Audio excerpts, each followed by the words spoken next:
Do you want to know how to help kids survive modern social upheaval? Well, many people do. And I'm Nicholeen Peck. I talk all about parenting, good communication, and how to build good, strong family relationships through the principle self-government. And in this video, we're going to be talking about how to help your children in this crazy social world.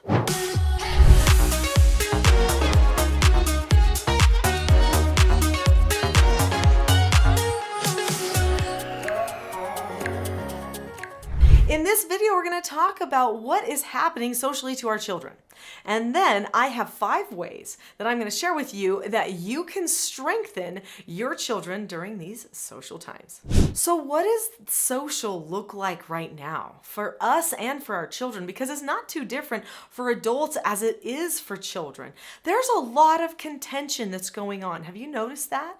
I'm not just talking about political contention, like, which party you're part of, but there is religious contention, ideological contention, there's, sexual contention that factors into that. There's a whole bunch of people fighting and fighting so that they can say, I was right and you were wrong. That's a bad social circumstance to find yourself in. It certainly does not nurture good self-esteem. In fact, if anything, what it does for our children is it makes them feel insecure. Well, if everybody says they're right, and there's all of these ideas out there about what's right and wrong and good and bad and true and false, how are they supposed to know what's right, good, and true? How do they pick? Do they pick based on popularity, common consensus, what's trending, what mom and dad say, what grandma and grandpa say? Because those could be different things. How do they pick? How do they know?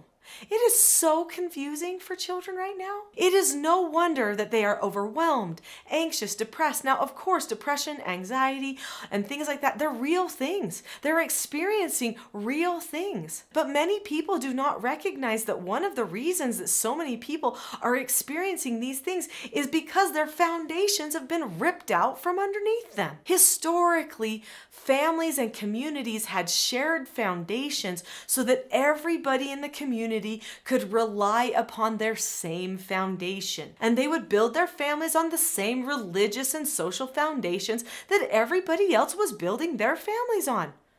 They supported each other. Nobody supports each other nowadays, unless you're just going to support somebody in their emotions that they're having at the time. Like, oh yeah, you're angry, I'd be mad too. Oh yeah, go get him. You go, girl. Those types of things are happening support-wise, but nobody is supporting each other in true foundational training for their families. In fact, even at school levels, there are sometimes teachers and programs that are trying to undermine foundations that parents and religious leaders are trying to instill in the hearts and minds of the children. This is shocking to me. Shocking to me that people in a society would be so presumptuous as to think that parents somehow are the enemies of their own children, just because maybe 1 or 2 parents here and there has a hard life and isn't perfect.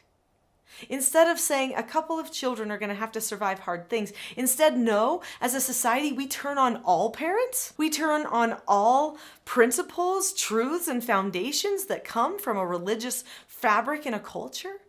This is crazy. And so children are left lost. They don't know how to please the people. They don't know how to please school teachers and parents at the same time. They don't know how to talk with their friends about what's going on in the media and on TV and think it's cool, but also make it so that they can understand and identify with mom and dad and their values and principles. Everything is so confusing. It's like trying to see the world through a dark window. They don't know what to do. They are struggling. So how can we strengthen them? How can we help them? Let's talk about that. So let's talk about these 5 ways of how we're going to help strengthen our children. But before we do, click the subscribe button now. You are not going to want to miss the videos that come out almost daily on this channel to help you strengthen the relationships with your family members. They need strength in their relationships more than anything else. So click subscribe now and get more help. Number 1, Do your children understand that they get to choose? Yes, you say, that's one of the things that's making them so overwhelmed. But do they understand that they should find full knowledge before they choose? So you can help them understand more by teaching them why, and by teaching them about some of their personal power, teaching them that they have a choice in all things. I wrote this book a number of years ago, and it's called Parenting a House United. And in this book, I talk about teaching children how to make good choices, teaching children how to self-govern themselves. So, what is self-government? They need to know what self-government is. Self-government is being able to determine the cause and effect of any given situation and possessing a knowledge of your own behaviors so that you can control them. So what that means is that a person understands the cause and effect in any given situation. They see not just if I throw it up, it must come down, but if I don't do what my parents tell me I need to do, they don't trust me. Or as a parent, if I yell at my children, they don't trust me or my role as parent in their life. That is cause and effect.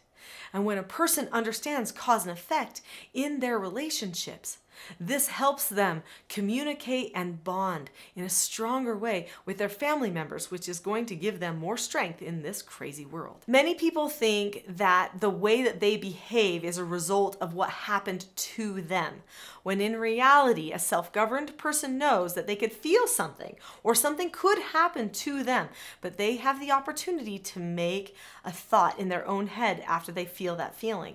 They can make a choice of how they want to behave or emote or show emotion to other people. Those people are very powerful. These people are not easily controlled by social tides. This is why I'm sharing this to you. This is secret sauce. Your children need to feel like they get to choose for themselves. They get to examine the information. They get to analyze themselves. Nobody else gets to tell them who they are, what they do, what they like or want. They get to make those choices based upon what they know about themselves. So this means that they will naturally question more things. This brings me to number 2, and that is teach your child to question. Teach them to ask, wait, why does that person want me to believe that? Do they have something to get out of that? See if they can deduce why someone would promote a certain idea. Do they get any power out of it? Do they get money out of it? Where did it come from in the first place? What is the history of this idea? Now, as a parent, you should be researching the history of the ideas too. I remember one time I was teaching in a homeschool class. So I homeschooled my children. I know to some people they may think that's weird. My foster children all went to the public school because they had to, but I decided that I wanted to homeschool my 4 children. Well, one time I was teaching a homeschool class in our community of homeschoolers, and we were talking about where a person would get their information. I was talking about research. I was trying to help the youth in our area understand the importance of research, finding out more information, and trying to discern what the right choices were before they made decisions for themselves. So I asked a simple question as we were discussing this. I said, if you don't know who to vote for, what would you do? Where would you go for information? My daughter's hand shoots up. And I say, okay, Paige, where would you go for information? And she said, I would ask my mom. Immediately I thought, oh no. Have I not trained her well enough to know where to search for information? And then I thought, wait a second, that's the perfect first source for her as a young girl to go to for information. She should go to her mom and her dad first, and then we should teach her where we are searching for information. Teach your children to research. Teach them to ask questions.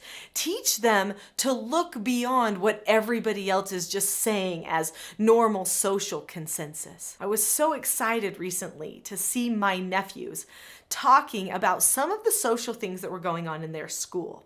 And they were saying stuff like, oh no, you can't say that. Oh no, you can't say that. They'll say you're bullying if you say something like that. But it's true. My heart broke that their freedom of speeches were encroached upon like that. But I was so glad that they knew what was true, what was right, even if somebody at the school said, you can't say this. Number 3, teach the children that they don't get to control everything, that everything will not always go their way. This is important. I think a lot of parents unknowingly teach their children that the children should be able to have complete control over everything. Now, this is going to lead to increased anxiety. It's also going to lead to increased social tension because that child is going to grow up thinking that they need to have their way in society all the time. That is a very self-destructive and socially destructive thing to occur to a society. What do we teach them? Teach them the skill for how to accept a no answer. Because when things don't go your way, it's like hearing a no answer. Now, when they're young, you can start with a book as simple as this book, Porter Earns a Quarter. I have a set of 4 children's books. Each of these 4 children's books teach one of what I call the 4 basic skills of self-government. This book teaches the skill accepting no answers and accepting criticism, because that's the same skill set. There are 4 steps to accepting no answers and criticism. Step number 1 is to look at the person or the situation. Step number 2, keep a calm face, voice, and body. Step number 3, say okay or disagree appropriately. And step number 4 is drop the subject. If you've talked to somebody about it, you've disagreed with a person in an appropriate way, but you still don't get your way, drop the subject.